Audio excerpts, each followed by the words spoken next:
प्रिय विद्यार्थियों, मैकियावेली के जीवन परिचय के पश्चात आज हम इस वीडियो में मैकियावेली अपने युग का शिशु था, इस बिंदु पर चर्चा करना चाहेंगे। मैकियावेली का जो जन्म है वो तो जैसा कि पूर्व वीडियो में मैंने बताया, इटली के फ्लोरेंस नगर में हुआ था और मैकियावेली के ऊपर तत्कालीन परिस्थितियां जो इटली में थी उनका एक बहुत बड़ा प्रभाव देखने को मिलता है। वैसे तो हम ये कहें कि प्रत्येक दार्शनिक एवं विद्वान अपने युग का शिशु होता है, क्योंकि उसके चिंतन पर समकालीन परिस्थितियों, घटनाओं और उस जगह जो विचारधाराएं प्रचलित हैं उनका बहुत प्रभाव पड़ता है। वह अपने देश और काल के रंग में रंगा हुआ दर्शन शास्त्री होता है, तो कोई अतिशयोक्ति नहीं होगी। परंतु राजनीतिक विचारों के इतिहास में मैकियावेली को ही अपने युग का शिशु क्यों कहा गया? इसका कारण यह है कि मैकियावेली अपने समकालीन राजनीतिक, सामाजिक, आर्थिक और नैतिक विचारों की जो छाप थी वो मैकियावेली के ऊपर बहुत सुस्पष्ट अंकित थी। वह अपने युग का एक ऐसा व्यक्ति, ऐसा पर्यवेक्षक, ऐसा दार्शनिक और ऐसा विचारक है जिसने समकालीन परिस्थितियों का सही और यथार्थ पर्यवेक्षण किया, राजनीति एवं सामाजिक दोषों को आंका और उनकी रचनाओं में उनके समाधान भी प्रस्तुत किए। मैकियावेली पर अपने युग का रंग कुछ विशेष गहरा चढ़ा हुआ है, इसीलिए उन्हें यह श्रेय दिया गया और यह श्रेय दिया प्रोफेसर डनिंग ने। प्रोफेसर डनिंग का जो कथन है वो अक्षर से इस प्रकार है: मैकियावेली प्रतिभा संपन्न फ्लोरेंस वासी वास्तविक अर्थों में अपने युग का शिशु था। यह बात विचारणीय है कि वह अपने युग का शिशु क्यों था, ऐसे क्या कारण थे, ऐसे क्या परिस्थितियां थी जिनके कारण उनके राजनीतिक दर्शन, उनको हम लोग उस युग का, अपने युग का शिशु कहते हैं। उसके मुख्य कारण जो तत्व हैं उन पर मैं प्रकाश डालना चाहूँगा। जैसे नंबर 1, पुनर्जागरण आंदोलन। मैकियावेली के जन्म स्थान फ्लोरेंस में पुनर्जागरण आंदोलन जो हो रहा था उसका प्रमुख केंद्र फ्लोरेंस ही था। राजनीतिक क्षेत्र में सामंतवाद का अंत होकर राष्ट्रीय राज्य की स्थापना हो रही थी तथा राजनीतिक क्षेत्र में धर्म और नैतिकता, चर्च और बाइबलवाद के प्रभाव को समाप्त किया जा रहा था। पोप की मध्यकालीन निरंकुश धार्मिक सत्ता तथा नैतिकता से लोगों का विश्वास उठ गया था और उसका स्थान बुद्धि, विवेक और तार्किकता ने ले लिया था। जनता का दृष्टिकोण धार्मिक दृष्टि से उदार और वैज्ञानिक होता जा रहा था। परलोक चिंतन के स्थान पर यह लोक चिंतन को प्रमुखता दी जा रही थी। इस काल में व्यापार, छापे खानों की कला तथा यातायात के साधनों के विकास के नए जीवन, नई चेतना, नए दृष्टिकोण, स्वतंत्रता की नई भावना और जीवन मूल्यों के नवीन मूल्यों को जन्म दिया जा रहा था। अर्थात लोग वास्तविकता में विश्वास करने लगे।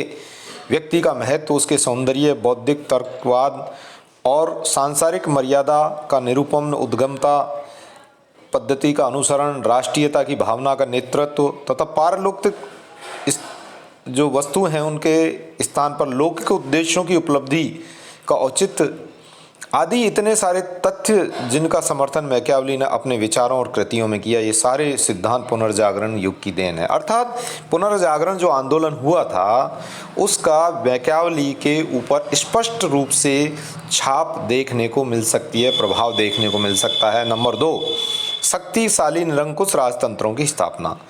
इस पुनर्जागरण काल में यूरोप के सभी राज्यों के सामंतों के हाथ की शक्तियां छीनकर राजाओं के हाथों में केंद्रित हो गई और यह युग राज्य और चर्च दोनों में वीर पुरुषों के निरंकुश सत्ता का युग था।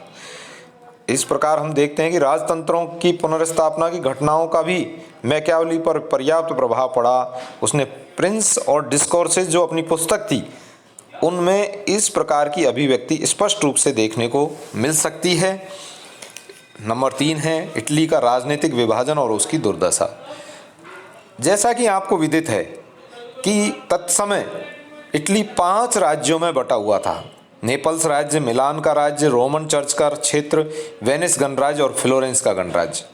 इसके कारण इटली की जो सत्ता है वो विकेंद्रित होने के कारण और अलग अलग टुकड़ों में बंटने के कारण बहुत कमज़ोर पड़ गया था। तत्समय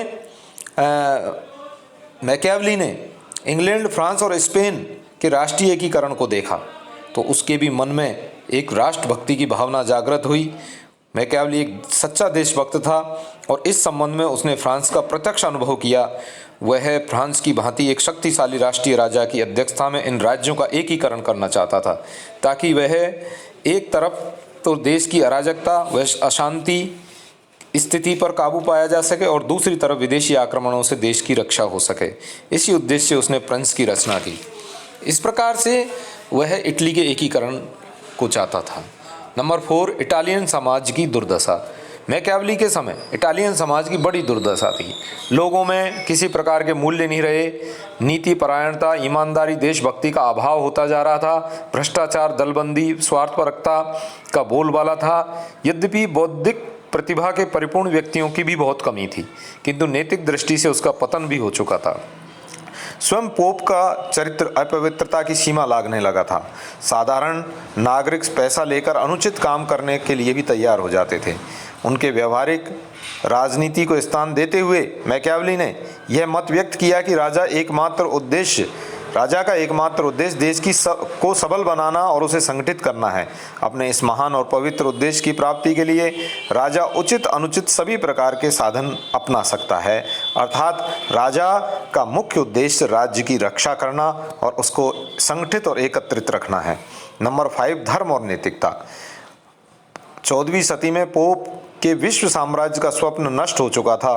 पोप के विलासतापूर्ण जीवन और उसके कुकर्मों ने लोगों के हृदय में धर्म के प्रति विश्वास एवं श्रद्धा समाप्त कर दी थी। इस प्रकार से नैतिकता और धर्म के प्रति लोगों का विश्वास उठ चुका था। राजाओं ने नैतिकता आदर्शों को तिलांजलि दे दी और साधारणतः नागरिक भी नैतिकता के नियमों के अनुसार आचरण नहीं करते थे। मैकियावेली पर अपने युग की परिस्थितियों का प्रभाव पड़ा। तत्कालीन परिस्थितियों के अनुसार ही उसने नरेश अर्थात राजा को सलाह दी कि राज्य के अस्तित्व को बनाए रखने के लिए आचार तथा धर्म के सिद्धांतों की चिंता नहीं करनी चाहिए और लोक कल्याण के लिए इन सिद्धांतों की अवहेलना करने को तत्पर रहना चाहिए। धर्म और नैतिकता विरोधी मैकियावेली की इस विचारधारा अपने युग के नितांत अनुरूप थी, क्योंकि यूरोप के राष्ट्रीय राज्य धर्म और नैतिकता से उदासीन होकर अपने स्वार्थों की सिद्धि कर रहे थे। नंबर 6 मानव स्वभाव संबंधी धारण। मैकियावेली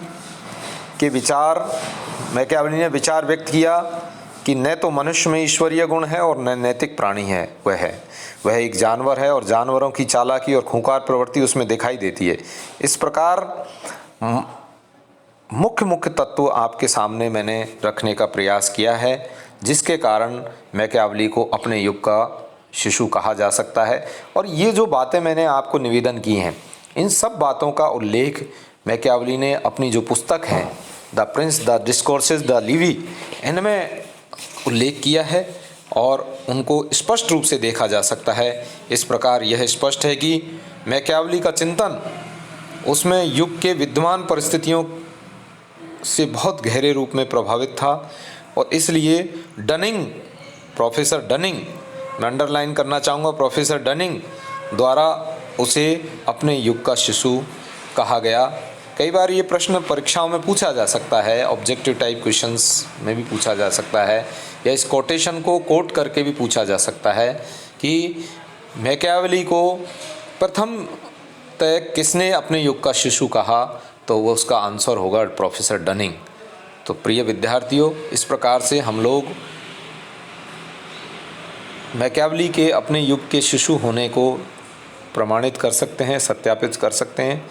जय हिंद, जय भारत।